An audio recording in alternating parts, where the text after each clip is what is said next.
Hi friends, வணக்கம் and welcome to ருசிப்போமா. இன்னைக்கு ஒரு மினி விளாக் தாங்க பார்க்க போறீங்க. காலையில் பிரேக்ஃபாஸ்ட்டுக்கு தோசையும் சுண்டல் குழம்பும் தான். பிரேக்ஃபாஸ்ட்லாம் சூப்பராக சாப்பிட்டு நாங்கள் ஈரோடு தான் வந்திருந்தோம்.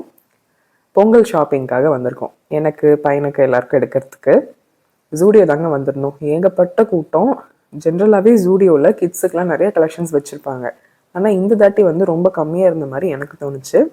ஜூடியோவில் வாங்கிட்டு அதுக்கப்புறம் சென்னை சில்க்ஸ் தாங்க வந்திருந்தோம். பொங்கலுக்காக பாருங்கள், நல்லா சூப்பராக டெக்கரேட் பண்ணியிருக்காங்க.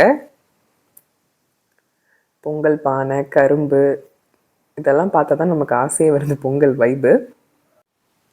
எல்லா கடையிலையும் பயங்கர கூட்டமாக இருக்குங்க. துணிக்கடைனாலே சரியான கூட்டமாக இருக்கும். வந்து இப்போ பொங்கல் சமயங்கிறதுனால பயங்கர கூட்டமாகவே இருக்குது. ஆஸ் யூஷுவல் லேடிஸ்க்கு என்ன சாரீ தான். சாரீ எடுத்துகிட்டு பில் போட வந்தாச்சு. ட்ரெஸ் எல்லாம் வாங்கிட்டு பயங்கர பசி வந்து அதிகமாயிடுச்சுன்னு சொல்லுவாங்கள்ல, அந்த மாதிரி ஈரோட்டில் கொங்கு பரோட்டா தாங்க போயிருந்தோம். ஜென்ரலாகவே பரோட்டா நிறைய டைம் சாப்பிட்ருக்கேன். பிரியாணி சாப்பிட்டதே இல்லை இவங்க கிட்ட. ஸோ சீரக சம்பா மட்டன் பிரியாணி தான் ஆர்டர் பண்ணியிருந்தேன். ரொம்பவே நல்லா இருந்துச்சு. பீஸ் மட்டும் ரொம்ப கம்மியாக இருந்துச்சு, அவ்வளோதான். என்னோட டே இப்படி தான் போச்சு. உங்களுக்கு எப்படி போச்சுன்னு சொல்லுங்கள். பாய்.